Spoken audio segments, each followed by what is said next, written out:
Jim Sciutto always gets that kind of hand. Good evening.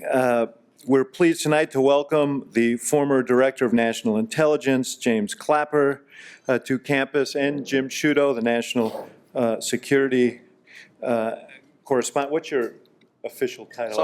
Something like that. The National Security Expert for CNN, and a good colleague. And you'll hear a fuller introduction in a second. I will say I met General Clapper only briefly when I was working at the White House.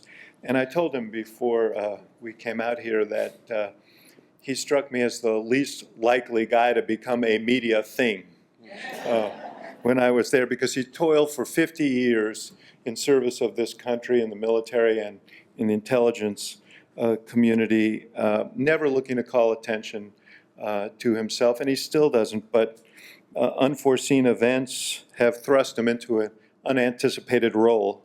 And so there's a great deal of interest, as you can see here today. His new book, Facts and Fears, Hard Truths from a Life in Intelligence, is for sale outside this room. He will be signing copies after the program. Buy this book. It's a great book and well worth reading, and a very timely book for obvious reasons. This is our final week of programming at the Institute of Politics until classes resume in the fall. We do have a couple of other upcoming events. On Wednesday, Kim Hart of Axios will be leading a conversation with tech reporters from the Washington Post and Politico about the challenges of regulating Facebook. And on Friday afternoon, as part of Alumni Weekend, I'll be leading a panel discussion on the 2018 midterm elections, and that event will feature several members of our IOP Board of Advisors. So we invite you to attend. You can find out more about all of our upcoming events on our website at politics.uchicago.edu. I feel like you all can recite these lines by now, but we will open the floor to take questions from the audience. Please line up behind the microphone, which I think will be in the center aisle. It better be in the center aisle. As usual, we'll give priority for the first three questions to our students. Make sure your phones are on silent. Wait, what happened to the part where I say, and remember that questions end with a question mark? So I guess we've drilled that home by now. Restrooms are on the first floor, and here to formally introduce our speaker is Melissa Navas. Melissa is a master's student of public policy from San Francisco. This year, she served as a Fellows Ambassador at the IOP, and she is the incoming graduate chair for our Student Advisory Board. Please join me in welcoming Melissa to the podium.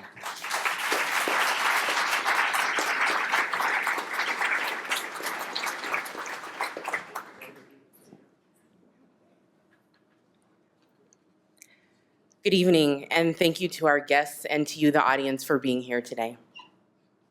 For half a century, the Honorable James Clapper, a self-proclaimed intelligence geezer, has served in the U.S. intelligence community. Appointed by President Barack Obama, Mr. Clapper became the fourth United States Director of National Intelligence in 2010 and oversaw the nation's 17 intelligence agencies as the Pentagon's top intelligence official until he stepped down in January of 2017. His tenure as director included the raid on Osama bin Laden, the Benghazi attack, the Edward Snowden leaks, and Russia's influence in the 2016 US election. Tonight, we are fortunate to have Mr. Clapper here to discuss his new memoir, Facts and Fears, Hard Truths from a Life in Intelligence. The book includes his reflections, warts and all, he says, on decades of intelligence operations, the intelligence profession, and his relationships with past presidents and Congresses. He also considers the ethics of transparency of intelligence, the limits of what intelligence can or should do, and the growing threat of cyber attacks. Mr. Clapper began his career in 1961 as a Marine Corps reservist, and he went on to become a 3-star Air Force Lieutenant General. While in the Air Force, he served 2 combat tours during the Southeast Asia conflict and flew 73 combat support missions in EC-47s, including over Laos and Cambodia. In his expansive intelligence career, Mr. Clapper served under 2 administrations as the Undersecretary of Defense for Intelligence and held numerous key leadership roles in the intelligence community. Under President George H.W. Bush, he became Director of the Defense Intelligence Agency, retiring from uniformed service in 1995. Joining Mr. Clapper is Jim Sciutto, Chief National Security Correspondent for CNN. His reporting and analysis for the network include stories on foreign policy, the military, the intelligence community, and the ongoing Russia investigation. Mr. Sciutto is an award-winning reporter whose coverage has taken him to Asia, Europe, the Middle East, and even the Arctic with U.S. military and senior U.S. leaders. He has also served in government as the Chief of Staff and Senior Advisor to former U.S. Ambassador to China, Gary Locke. Prior to his career, he earned a bachelor's degree in Chinese history from Yale University. Without further ado, please join me in welcoming Jim Sciutto and former Director of National Intelligence, Lieutenant General James Clapper. Thank you.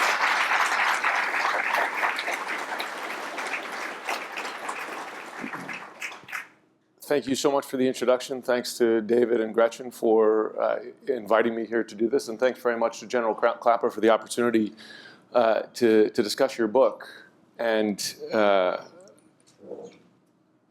your history, which always fascinates me.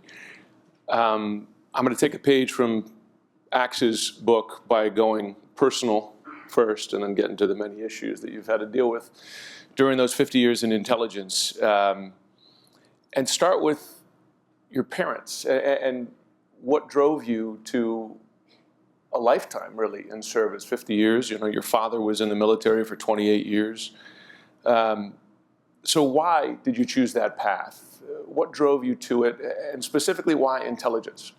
Well, I don't know, maybe I inherited the gene, I don't know. My dad got into the signal intelligence business in World War II, and this is, the interception of adversary messages, in this case, in that case, Germany, Japan, and making that into useful intelligence. And in some ways, that was, World War II may have been the golden age of classical signal intelligence because of the tremendous successes we had by virtue of having access to that. So my dad, I don't know, it captured him, and he stayed in the Army after World War II when most everybody was taking off the uniform and demobilizing, and he stayed. And although he never foisted it on me or preached to me about it, just by being around him and watching what he was doing and his dedication to it, I guess that kind of infected me, so to speak. And by the time I got to be a senior in high school, I was in a dependent high school, military dependent high school in Germany at the time, and I got to know, because of a pretty close age, some of the soldiers that worked for my dad, and that's when I decided that's what I wanted to do, and I followed in his footsteps. I would, I'd encourage you to really read this book and not give it the Washington read, right? Because there are so many personal stories that lead back really to General Clapper's childhood that gives you a sense of the meaning behind that answer and the service that your father did and your mother's role. It really is worth reading those because, especially with a lot of students in the audience, that there's a lot of understandable cynicism now as to why and who gets into public service. And when you read a story like this, it's inspiring because there's still a lot of folks out there who do it for the right reasons, and we're lucky for that. Of course, your father was in the military, your mother was not, but you have a lot of stories about how both of them, feels to me, fueled your desire to right wrongs. You have a story that stuck with me about your mother inviting an African-American officer over to your table at a time when folks ate separately. I think this was even after the desegregation in the military, but there was still a virtual segregation. Tell us about that. So the setting was, my dad was number 2 in a small Army signal intelligence unit in northern Japan, Hokkaido, the northernmost island. And this was in 1952 when this particular incident happened. I was about 11 years old. And in the day, the Officers Club was the center of social activity for military officers. And this is like only 4 years after Harry Truman had signed an executive order desegregating the military, which happened institutionally, but certainly not socially. And so one of the things that all kids hate is to go to the dentist, and I was no exception. I hated going to the dentist, so my mother dragged me to the dentist, and it was a young black dentist. I think he was a Harvard graduate, and he was great. Just had a great manner with him. I really liked him. So one Sunday, every Sunday, we went to these big fancy brunches. The officers wore their uniforms, and my wife, you know, she had the gloves and hat, the whole deal. So for me and my sister, of course, it was torture going to these things, but we went anyway. They had a Japanese band that did a great imitation of American music. So we're in the midst of this brunch, and the band took a break, and the black lieutenant dentist was sitting way in the periphery of the big ballroom, all by himself. I think my mother deliberately did this, picked this time when it would be very obvious, and very ostentatiously got up from our table and walked over by the longest route she could and went to the table where this lieutenant was sitting by himself, the black lieutenant dentist, and asked him, talked with him for a few moments, and asked him to join us at our table. Well, at this point, the whole room went silent. And because in the day, the military, the Army was still very highly segregated socially. So my mother took him by the hand and brought him over to our table. I'll never forget the look on my dad's face. It was a combination of admiration, amusement, and fear. And so my sister and I made room for him, and we had brunch together. And the reason I remember this and why it's so indelible is my mother never said a word to me about what she did or why. Now, she talked incessantly about other stuff, which I forgot about. But just the fact she did that and never said a word, I don't know if there's any retribution for my dad or not, but I never forgot that. And I do think it affected my attitude later on in the intelligence community in pushing diversity and equal rights and that sort of thing is because of my mother, and she was a feminist before the term was fashionable.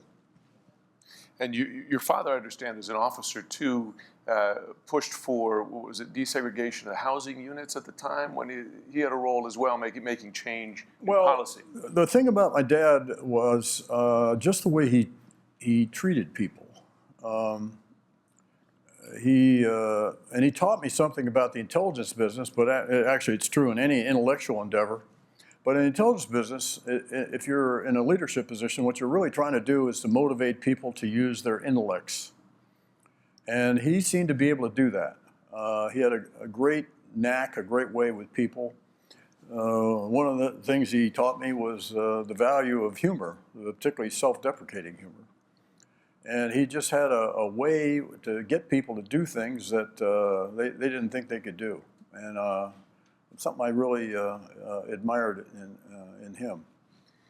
I want to return to that because of how that experience and upbringing and those values affected your reaction to things we've seen in the last couple of years. But before we get there, because you have, as we've heard, such a long history in the business, 50 years, where you face so many times of crisis from a national security perspective for the U.S. So I want to go to Vietnam if I can. And you speak often of the many men and women you came across you admired, and there were some others who don't look so great based on your experience with them. Can you talk about General Westmoreland? You briefed him on the war, on the intelligence of the Vietnam War, how he reacted to that intelligence, what he did with it, and what he didn't do with it. Well, first of all, Vietnam was the worst year of my life, both personally and professionally. I went early. I went in 1965 and 66, and it was terrible. And in fact, at the end of my tour, I was headed out of the Air Force. I just was so turned off by the war. So after I'd been there about 4 months, I was I was a young first lieutenant, and I was sort of plucked out of anonymity and among dozens of lieutenants. And I was selected to go brief General Westmoreland, who at the time was the commander of what was called the Military Assistance Command Vietnam. In other words, he was a 4-star Army general in charge of the whole war. Well, I had never even seen a 4-star general, let alone talked to one. And so it was a Saturday, and there were two of us, two lieutenants would drive from Tan Son Nhut Air Base, which is out on the outskirts of what was then known as Saigon, now Ho Chi Minh City. We drove downtown, and that's where his headquarters was. And so the other lieutenant would brief General Westmoreland on statistics. He loved statistics. You know, how many bombs we dropped over North Vietnam, and how many secondary explosions, how many road cuts, how many bridges we sank. And of course, most important of all was body count, you know, how many people we killed, which seemed to be kind of a turnoff to me. Then my job was to go in, and this was a very classified briefing, highly classified briefing, just go in his inner office, and if we saw signal intelligence reflections, in other words, the North Koreans or North Vietnamese talking about bombing, and then I would do I'd have this big acetate board, and I'd have like thought bubbles that I'd have an arrow pointing to this location, and Comrade Wen said this about the bombs, and all that. It was really kind of silly, but I did it. Well, first few times I did this, you know, I was so nervous about briefing this, you know, godlike figure, General Westmoreland, and after that, I kept doing it every Saturday, and I got to be kind of disillusioned about it, because what I determined was that General Westmoreland really didn't have any great strategy for how to fight the war or how to end it. It was just all about body count, killing people and destroying things, and there wasn't any, you know, like, why are we doing this, or what is the objective? And it was very disillusioning, and it contributed to my conclusion about what a huge mistake the war was. At least that's what I thought at the time. And of course, it later on was a huge trauma for the country. I had occasion to go back to Vietnam 47 years later. And I didn't anticipate what an emotional, impactful thing that was going to be when I went. I was DNI then. It's about 2013, I guess, 2014. And it was great to see, because actually something good came of that terrible war. The Vietnamese were wonderful hosts. Ho Chi Minh City now, as it's called, used to be Saigon, is a modern Western city. Even when I flew up to Hanoi the next day, and the treatment I received was really quite remarkable. And I had occasion when I went to North Korea in November of 2014 to cite the experience that I had in Vietnam. The point I tried to make to my North Korean interlocutors was that the United States has no permanent enemies, and I cited the case of Germany and Japan, and my own experience with having fought in Vietnam, and then go back 47 years later, we have diplomatic relations, economic relations, military relations with the Vietnamese, and so could it be for the DPRK or North Korea.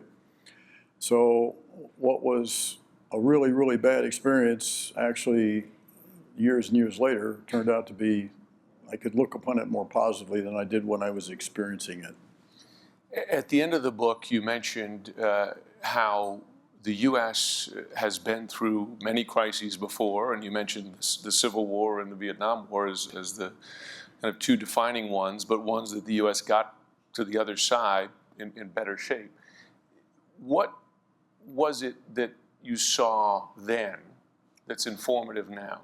It was a very divisive period. People today will often look back to 1968, the assassinations, the war protests, a war of questionable intent. Yeah. What did you see then that worked, that we need to follow as a lesson now? Well, what Jim's getting at is the very end of the book, the last 3 pages. This was the only thing that my collaborator Trey Brown and I had an argument about, because we couldn't decide how to end the book. So we wrote this very, very dark version, and we wrote a happy face version, and we didn't like either one. So we ended up somewhere in the middle and simply said that the United States has endured traumas before, and of course, probably the most dramatic is the Civil War, and a trauma I lived through as a Vietnam veteran was that war. And eventually, we emerged the better and the stronger for it, and I just stopped. I didn't draw any particular conclusions or extrapolate into our current situation. But the point was that the country's endured traumas like before, and we've survived them.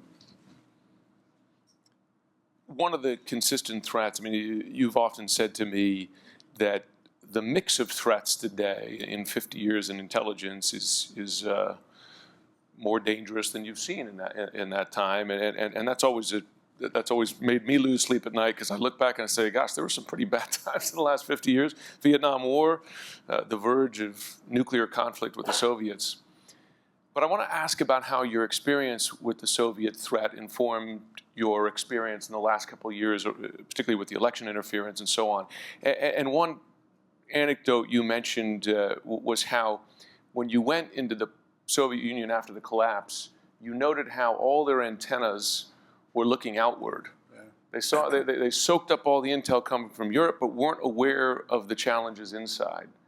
Does that inform America's view of itself today, that Washington looking out but didn't know what was going on in the middle of the country, for instance? Yeah, that's a good. I hadn't thought of that. What Jim is talking about here, actually, two things. The first time I went to the then Soviet Union, I think it was 1992, and I was so disillusioned. I've been a Cold War warrior for a long time, and to see a country that did one thing very well, which is build a lot of military equipment. But beyond that, what I saw in the Soviet Union in the early 90s was a third or fourth rate economy. What Jim is alluding to specifically was a trip I took very early to Ukraine after the collapse of the Soviet Union. And of course, we're trying to establish relationships with the former Soviet republics. And so the Ukrainian intelligence officials that were hosting me, I was then serving as director of the Defense Intelligence Agency. They're very interested in having us subsidize their intelligence capabilities that they inherited from the Soviet Union days. And what Jim is specifically talking about is I got to visit these former Soviet signal intelligence sites that were collecting against us all during the Cold War. So for me, this was an amazing experience to go inside one of these places. But unfortunately, we couldn't do much with them because all the antennas that you need to intercept these communications were all pointed west, not where we needed to look, which was east towards the Soviet Union. So we ended up not making much of a deal. But I think the point that Jim alludes to is kind of important about, sometimes we focus, and we're not the only ones guilty of this, focus outwardly, and we don't think enough about what's going on inwardly. And that's, in some respects, I think what you're alluding to there with the Ukrainians post-Soviet Union. As you watched what happened, you're the director of national intelligence, and I realize I'm jumping around a bit chronologically, but I have so many questions about Russia, and I figured that those might be at the top of your mind as well. So I'm skipping over a couple decades of stuff here. That's fine. Late 2015, December of 2015, you say in your book, is when you saw the first signs of Russian interference. But you admit in the book, and you've said this publicly, you've said this to me before, that early on you and others didn't realize how severe, how different this kind of interference was. When did that happen? When did you look and say, wait a second, we've been interfering rather in each other's politics for some time, but this one is more aggressive, this one could be more consequential? Yeah, that's a FAQ, frequently asked question. When is the exact instant when you realized this was different? And there was no such instant. The problem is, the Russians have the Soviets before them, a long history of interfering in elections, theirs and other people's. And we have records going back to at least the 1960s when the Russians were trying to influence our presidential elections. But never as aggressive and as multifaceted as what they did during the 2016 election. We'd never seen anything like that before. And this wasn't an insight that occurred, I woke up one day and there we are. It just didn't occur that way. This was a gradual thing as we acquired more information. People think that we gather all this information up and understand its significance all at once. No, this happened over a period of months, and we began to see more and more things that they were doing. We got more and more sources of information, to include the use of social media. And it became clear, certainly in the late summer of 2016, this was very, very different. Now, I've seen a lot of bad stuff in my 50-plus years in Intel, but nothing that upset me as viscerally as this, because this was an attack on our fundamental pillars of our democracy, is messing with our election process. It's very disturbing. You remind folks in the book of some of the history of prior attempts at interference by Russians. Khrushchev offering support to Adlai Stevenson, later Russia offering money to Humphrey. And in those cases, they refused and kept notes and reported it to the proper authorities that Stevenson and Humphrey did. A difference in this case, as you note, is that you had a candidate and a team that was at least willing to see what the Russians had to offer, so to speak. And you do mention in the book, for instance, you did not know about the Trump Tower meeting till after you left office. But you note how there was a confluence of messages, right? That they were saying the same things at the same time. Is that, in your view, the most striking difference? The big difference in this election was the very astute and aggressive and full-throated use of social media. That's what made what was different about this election, and the multimedia approach they took. Their RT, their government-funded propaganda arm, which has wide circulation, interestingly enough, in this country. The trolls, the fake news implants, the ads on Facebook.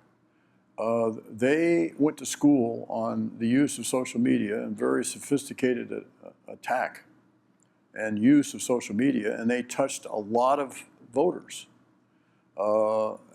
as a consequence. So the big difference for me was the pervasive use of social media. You do not make a conclusion in the book as to this other FAQ about was there collusion, cooperation, et cetera. And you say that through 2016 you had seen no evidence of it, but later in the book you say at a minimum there was a putative team effort in that the talking points were the same. Explain what that means. Well, what I was talking about here was the striking parallels between what the Trump campaign was saying and doing and what the Russians were saying and doing. I don't assert or allege collusion. I don't know that. I didn't have any smoking gun evidence of that before I left the government, and I since don't. But the effect was an echo chamber between the Russians and the Trump campaign, particularly with respect anything to do with Hillary Clinton.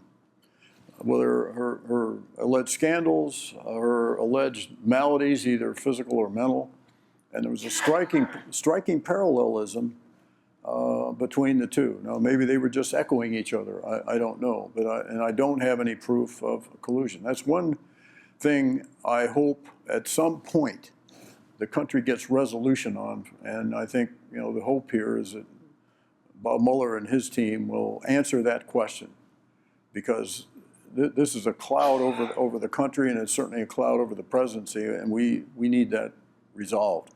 I certainly can't and didn't resolve it or make a call on it, but I do discuss in the book the striking parallels between the two. One thing you do say in the book that you hadn't said previously is that, and again, I know there is no definitive intelligence conclusion or even attempt to conclude as to whether the influence made a difference in the campaign, but you make a judgment that you believe that Russian influence might very well have changed the outcome.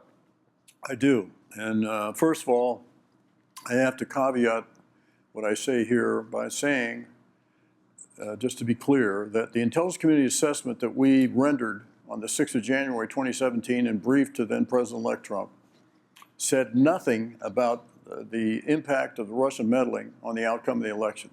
The intelligence community doesn't have the charter, nor the capability, nor the resources to do that, so we made no call on that. The only thing we said that was related is we saw no evidence of meddling with voter tallies. Not that there wasn't messing with voter tallies, we just didn't see any evidence of it. Since then, of course, a lot more has come out. And now, break, I'm a private citizen. And having some understanding, pretty good understanding, of what the Russians did, the magnitude of what they did, and the multidimensional aspects of what they did, and the number of voters that they touched, whether people realize it or not, and the fact that the election turned under the Electoral College system on 80,000 or less votes in 3 key states, to me it stretches credulity. It stretches logic to think that the Russians didn't have any impact on the election. I think they did, and I think and I'll go so far to say that they turned it. Now, this is an informed opinion. I don't have any empirical data. I haven't gone out and done voter surveys or anything like that. We'll probably never be able to reconstruct why people made certain decisions that they did. I also need to say that in no way is this an indictment of anybody who voted for Donald Trump for president. What I'm trying to point out is, if there is an indictment, it's the Russians and what they're doing. And that's why one of the major catalysts for why I wrote the book is do my little part to try to educate the public on what the Russians are up to, because they are bent on undermining us. On the issue of an impact on the outcome, you recount that now famous January 2017 briefing in Trump Tower for then President-elect Donald Trump, when the first alert is given of the existence of the now famous dossier. But on the issue of the outcome, your narrative matches almost exactly with James Comey. He recounts it in the book that you've just sat down with the President-elect and his team. You've discussed, beyond the dossier, the depth and breadth of Russian interference, the threat, et cetera. And yet the one issue they're focused on, and the one issue that the statement emphasized post-meeting, was their perception, or at least their claim, that the intelligence chiefs told them there was no effect on the outcome of the election. Yeah. Well, first of all, the intelligence community assessment that we published on January 6th, that afternoon, the unclassified version, the key judgments and findings were the exact same identical wording as in the highly classified version, which is what we briefed the President-elect on. And the evidence we provided to him was overwhelming. It was very compelling. So we didn't hear anything about the 400-pound guy in his bed in New Jersey. Didn't hear anything about the Chinese. This was the Russians. And the evidence for it was overwhelming. Towards the end of, we sort of hadn't finished. And right away, I wanted to write a press release reporting on this briefing that we had given.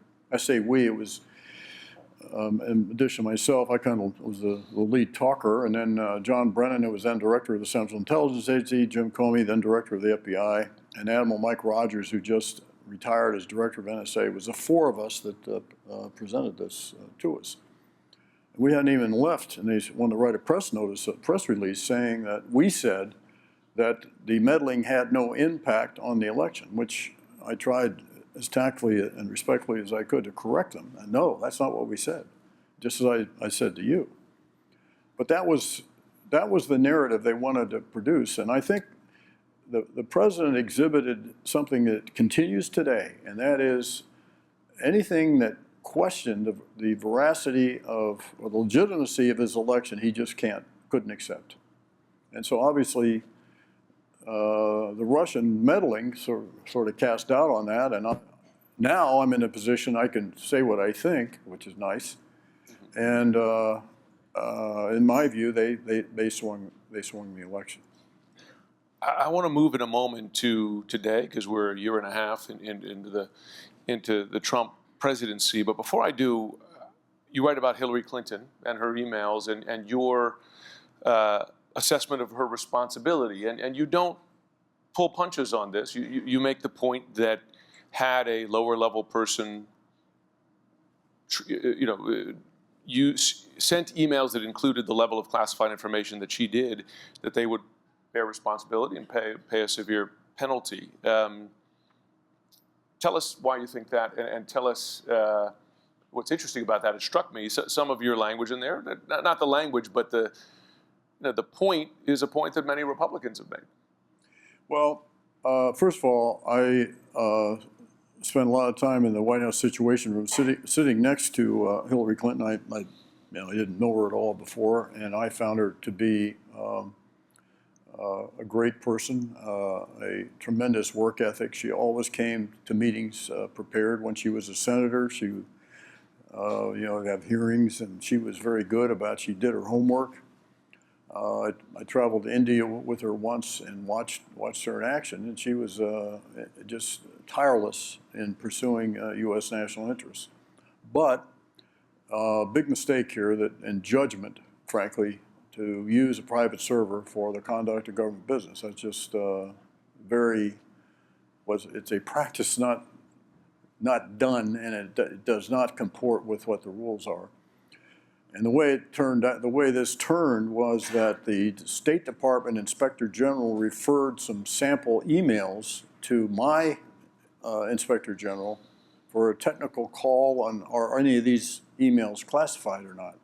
And they sent us about 40, and my IG found 4 that he thought were classified. So that interestingly was the predicate for the launch of the FBI investigation on the emails. But to me, that just incredibly bad judgment, or she got some really bad advice from somebody to do that. We spoke a couple years ago. This was during the summer. There was a dinner. You invited a few of us out to ODNI for some journalists, and you gave a warning then, which turned out to be a prescient warning about the threat to journalists in this country, and that was prior to the election. A couple months later, I had the opportunity to speak to you at the Aspen Security Forum, and I figured, you know what, I'm going to ask him this question in public just to see if he says the same thing. And you said it. And since then, you've made the same point before, many times since then, the same point about stability in this country and threats to institutions. I wonder if you could just explain to the audience, because the way I asked you the question, I said, you're an intelligence service, you're focused outward. Do you ever turn those lenses inward to look at stability in the U.S., and do you have a level of concern about stability here going forward? Your answer was yes then, but let's see. So here we are a year and a half in. What is your concern about stability, tribalism in the U.S. today? Well, what Jim is talking about is in the intelligence community, we developed a methodology. We try to make it as empirically based as possible to gauge, measure the stability of a foreign government. And there's a surprisingly high number of governments around the world that meet the criterion for not being stable. Well, if you turn that same lens inward and look at us, we are beginning to exhibit some of those characteristics in this country, as distressing as that is to say, but I think it's true. And attacks on the institutions of government, the notion of a free and independent, or an independent judiciary, an independent FBI, an intelligence community that is encouraged to tell truth to power, regardless of whether that truth is bad news or not. And of course, assaults on a free press. These are earmarks of instability or autocratic governments if you gauge it around the rest of the world, and that to me is bothersome. You have, for decades, watched autocratic governments in action. When you see these tactics practiced by Trump, whether it's divisive, focus on minorities, or attack the press, or attack the DOJ or the FBI, do you believe he's acting based on a tactic? Is he doing it intentionally to weaken, divide? Is it more instinctual in his view? Well, I'm not an expert on President Trump, but I do think the uppermost motivation, I think, is self-preservation.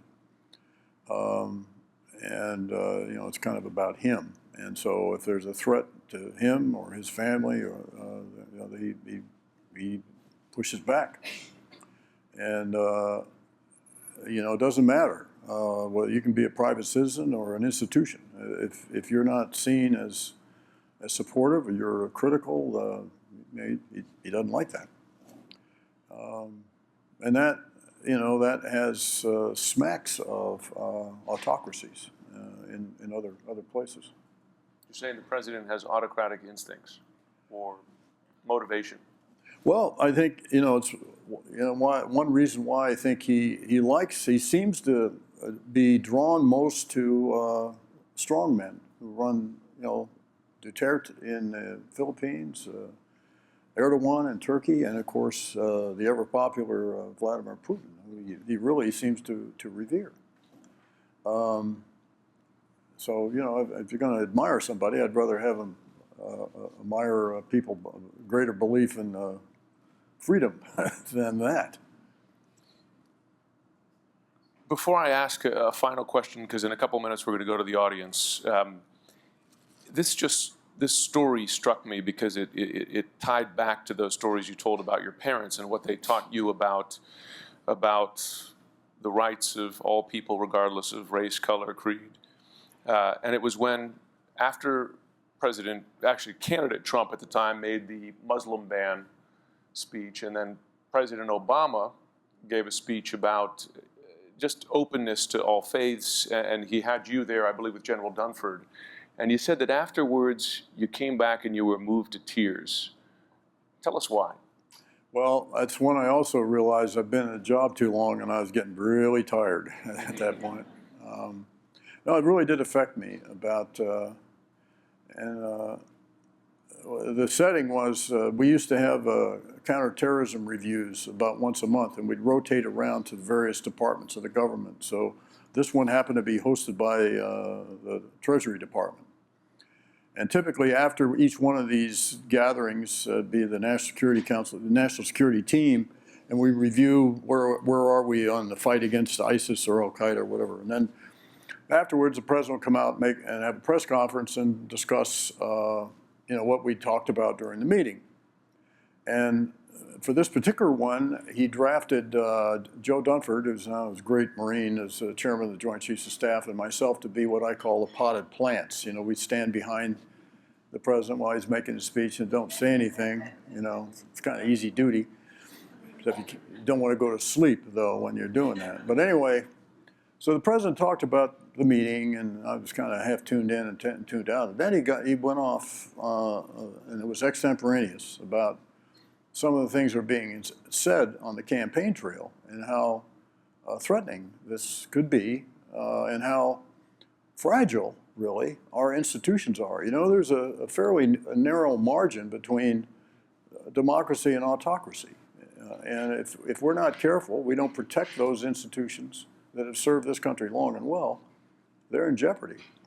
And I can't recapture just the way he said what he said, but I could tell it was getting to me. And fortunately, his speech ended, and we walked it back in this anteroom, and I started to say, Mr. President, I don't know when I've been prouder of you, and I lost it. And so, you know, we kind of hugged and went our separate ways. And that's when I knew that's when I got my short timer clock on how many more days am I got to be in this job, you know.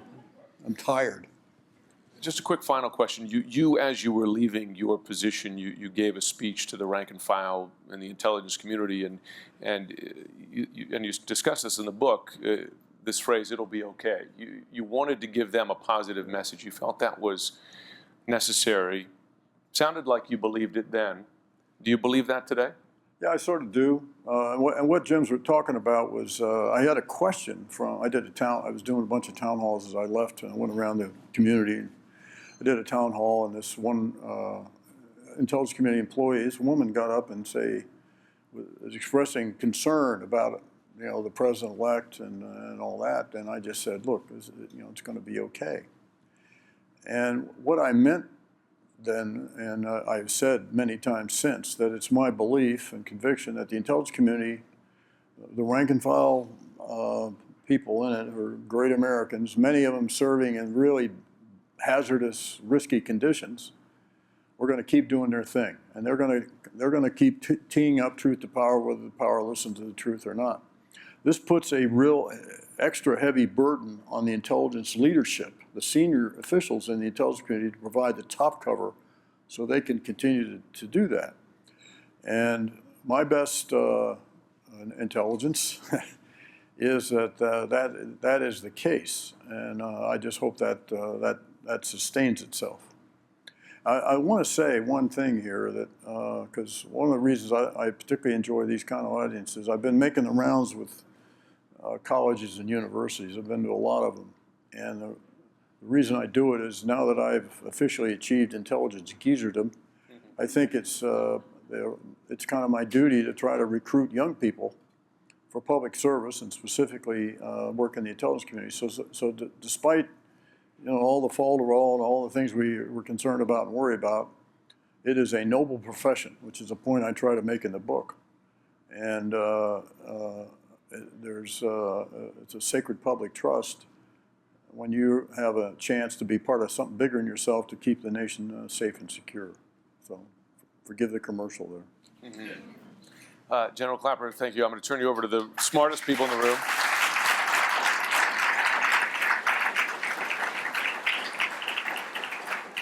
They have a rule here I really like, where the first questioners must be students. I was going to say, that's the smartest people in the room. And you got, I think, at least three, and then we'll see how much time we have.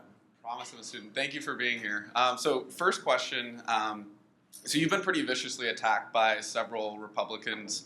One in particular, Jim Jordan, consistently says that you were subject of leaks specifically related to the dossier and the Trump briefing. Why do you think that they're so consistently attacking you day in and day out? Well, I don't know, because I'm such a nice guy, but it's not just me. John Brennan, who's subtle like a freight train when talking about President Trump, and he too has taken a lot of hits from Republicans, as has Jim Comey. So I don't feel like I'm on top of the hit parade here on attacks. It's just the nature of the game. Look, I made a conscious judgment about this, because typically people in my business and also in the military generally sort of fade off stage quietly in the quiet of night. And that's probably what I would have done. When I retired from the military back in 1995, I never thought about speaking out about anything. But that was 1995. And I think we're in a much different place. So I just felt it was my duty first. The way I backed into this was just to defend the intelligence community. And but when the institutions and values of this country that I spent over 50 years of my life defending are threatened or jeopardized, I felt it was my duty to speak up. Now, I clearly have rounded third base on the home run of life. It's a little late for me to be doing this, but I feel I must, and that's why I wrote the book.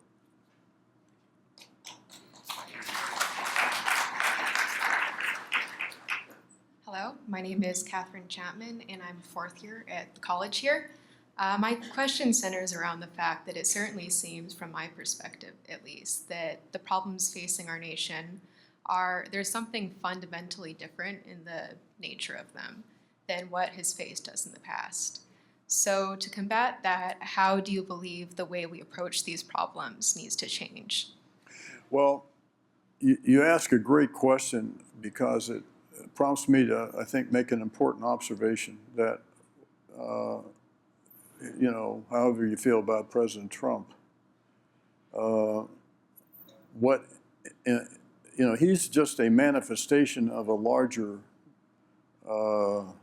thing here, in not only in this country but in other countries as well. You know, this wave of populism. I didn't realize, and it was a big shock to me, election night, when I discovered how disaffected I was, apparently, from Flyover America and the pent-up rage and frustration and resentment of all things Washington. And President Trump, I think, is very astute at playing to those emotions, and that's what carried him into office. But what he represents is a manifestation of something. He isn't the cause of it. He's taken advantage of it, and I'm not sure, you know, how we're going to sort of come out of this. I think we will at some point, but I don't know, you know, just how that's going to unfold. Thank you. Hi, General Clapper. Thank you so much for coming today. So my name's Jennifer, and I'm finishing up my public policy degree. And so I was reading this article, so I'm not sure if this came from your book or it was you interviewing, but you talked about how when you were prepping for your book, you watched clips of you talking or doing interviews.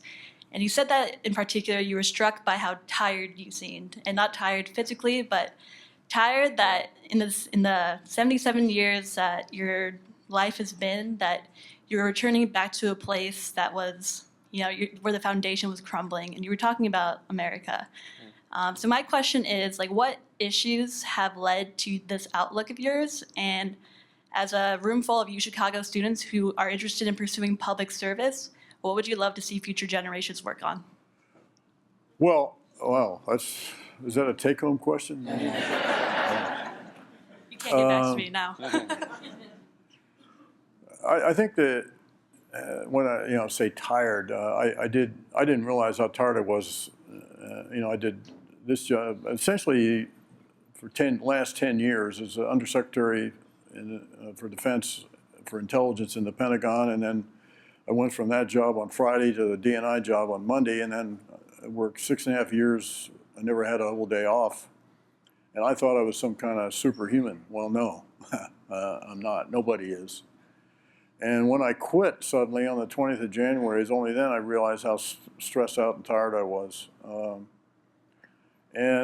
I'm a little busier than I planned to be, especially now with this book and everything. But it's a little bit different than when I was in the government, had a lot of responsibility.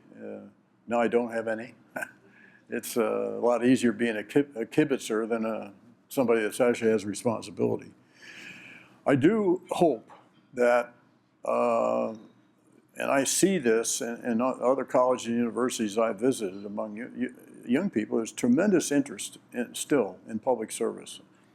And the reason I feel so strongly about speaking to people like you is that you'll consider that. You don't have to do a career in it, but at least experience public service, and specifically in the intelligence community, which I found to be challenging and interesting. I never got bored with it. That's why I stuck with it for so long. And when I went away from it, I was in industry for a while, and I never got the psychic income I got from public service, even though the money was better. That's why my wife wasn't too wild about my going back to the government. But it somehow never motivated me to know I was making the owner of my company I was working for richer. And there are great rewards, and maybe not monetarily, but great spiritual rewards in public service. And I hope people will think about that as one of the great strengths of this country. And all over my travels, I've found that there is tremendous interest. And the intelligence community does a really good, we have way more applications for positions in intelligence than we can accommodate. What we do have challenges is retaining people, because particularly in the cyber skill set that are highly sought after by industry.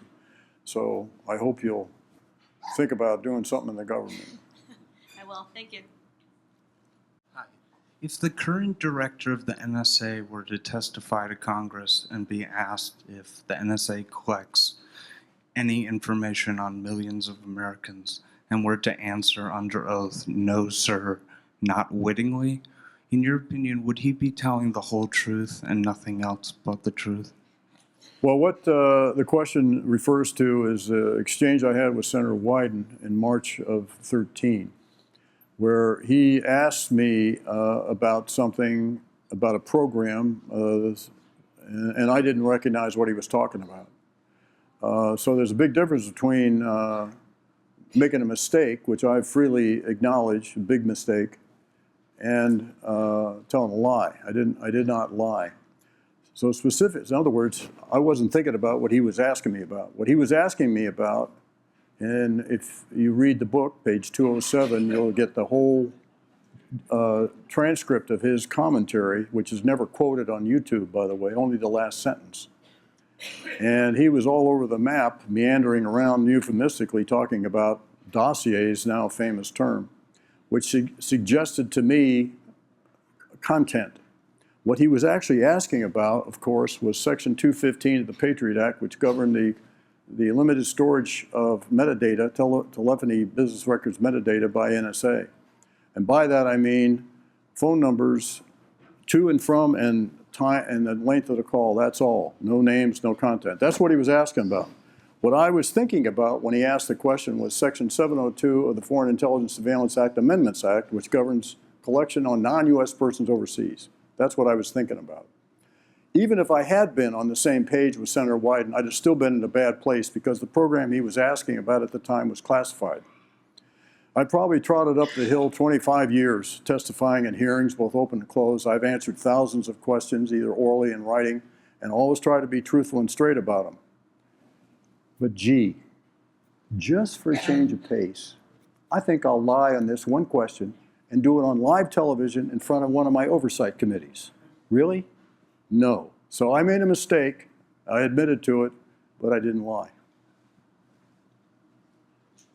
Thank you, Director Clapper. My name is Jacob Gillis, and given your experience in the intelligence agency, I wanted to ask why you think the Russia investigation in relation to collusion that goes on in the Trump administration is getting a lot of attention given the fact that there is a lot of other collusion going on, whether that be businesses that Trump has in Saudi Arabia, or the fact that Michael Flynn, based on payments that he got from Turkey, wanted to deport Fethullah Gulen back to Turkey. So based on those other two collusions that exist, why do you think that the Russia investigation is a much bigger deal in comparison to those other scandals? Well, I think, first of all, collusion is not a legal thing. There's no law against collusion, whatever that is. And to me, I've always said that what is important here is the Russians and their activities. And yes, it's collusion, if there was any, is significant, but that to me is very secondary to what the Russians were doing. So I don't know how that's going to play out. Collusion is less important to me. I think the American public deserves to know if there was official coordination, sanctioned official coordination between some part of the Trump campaign and the Russians. We need to find that out. And that's not a good thing when you're conspiring with a foreign government, any foreign government, particularly an adversary like Russia. And I think if that did happen, we want to understand why it happened. So again, collusion to me has never been that. It's important, but not as big a deal as what the Russians are doing. And that's what I'm trying to bring focus on. Thank you. Hi. Because I'm not a student, I will ask a stupid question. So recently we see Trump activity, Twitter activity against Mueller investigation, suggesting that Mueller have a lot of bad stuff against him. My question is why he did not fire Mueller yet? He was saying that basically Trump has been attacking Mueller so much in public and by tweet. Why has he not fired him yet then? Well, I think if, well, you're asking me to figure out and analyze President Trump, so that's a hard one for me.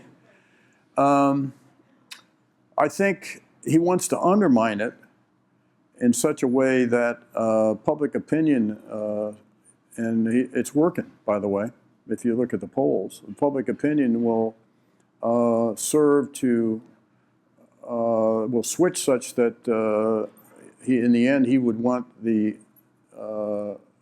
special investigation to come to nothing, or that would not be seen as credible, better put, by the American public. If he took such a step as firing the Deputy Attorney General Rosenstein and in turn Mueller, I think he realizes that he would create a huge firestorm and perhaps a constitutional crisis. But by using exactly the same techniques that the Russians used in the way of disinformation, he can undermine the special investigation another way without firing and creating this big firestorm. And it appears to me that's what he's doing. Just one, because we have a few behind you, Sure, just unfortunately. very short. You believe he would not fire him till the end of investigation? Not really his place to predict, I think. But. Yeah, hi. My name is Ernie Norman. I'm kind of a groupie here at the IOP events, and I am a supporter of Obama. Knocked on doors for him in 3 states, but I'm concerned about one thing he did, and I'd like your opinion in terms of national security on this. He reduced our troop strengths to a level which I believe are below pre-World War II levels, and I'm wondering if you think we can really have the readiness that we should have in our military with this very low level of troop strengths. Well, I don't know about the statistics, but if pre-World War II we had a very, very small military, and I don't believe we ever went under 1 million people under arms. So that's pretty sizable armed force. What the problem with the military, I'm talking a little out of school here because I've been away from it for 23 years, but was the constant deployments overseas.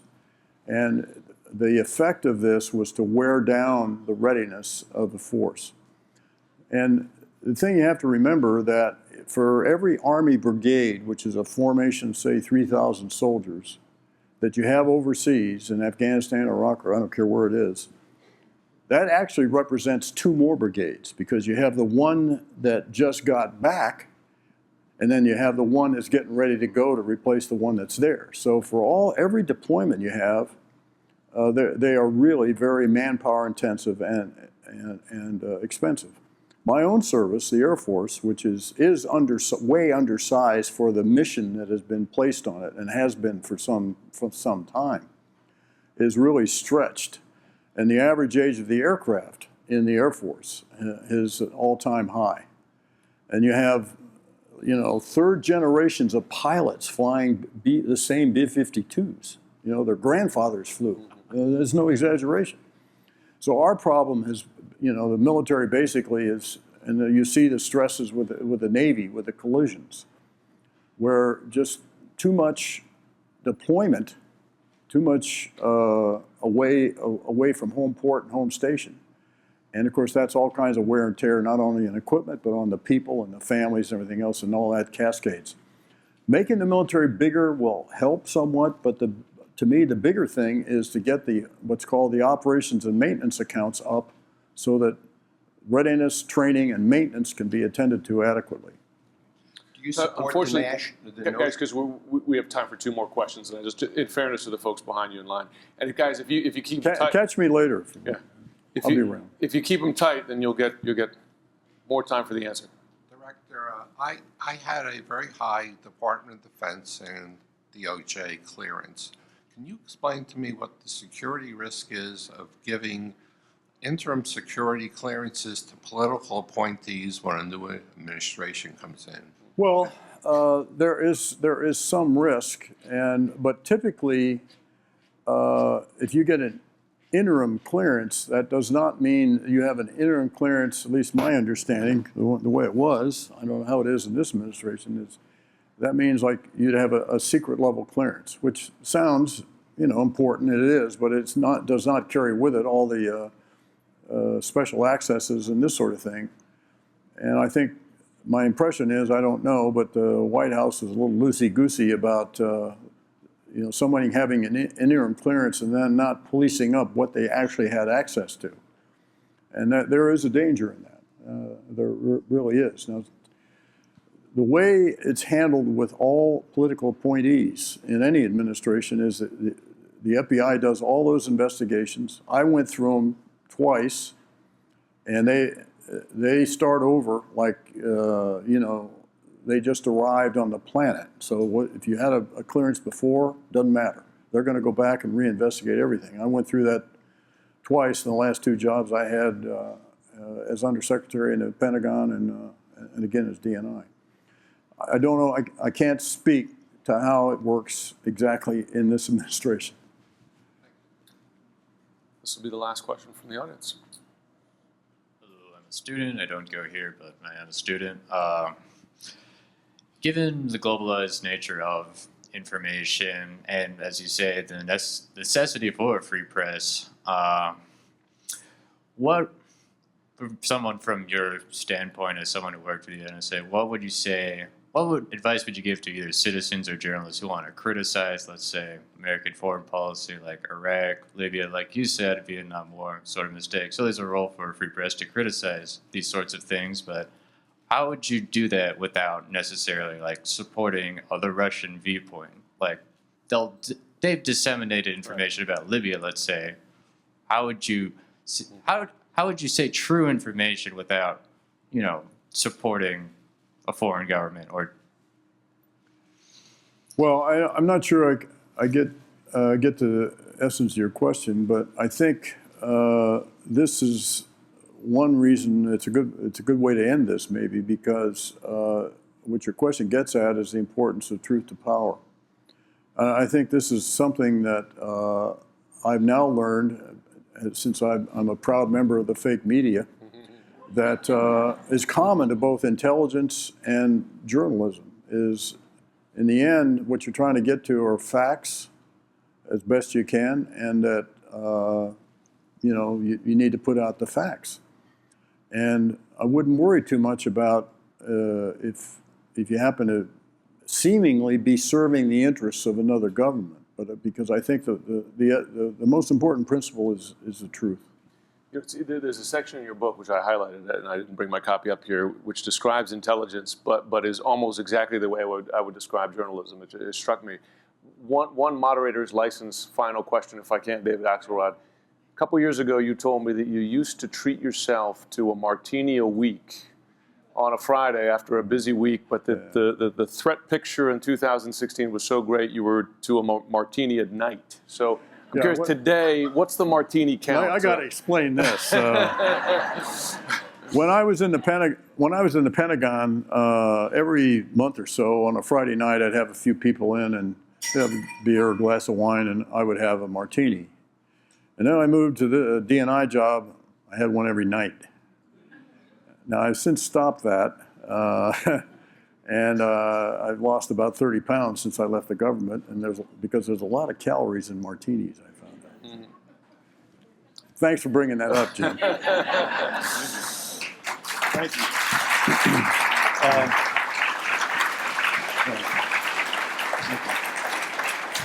I want to thank Jim Sciutto for his excellent questions, as usual. Stay out of podcasting. That's all I can tell you. And to General Clapper, I'd be remiss on behalf of everyone here if I didn't thank you for your service. And thank you not only for your service, but thank you for inspiring others to service through the way you've handled yourself and through your words here and your continued leadership. So we're very proud to have you. And the way we're going to show our pride is everybody's going to line up there. and express themselves personally to you as they buy one of your books on the way out. Thank you. Thank you very much. Okay.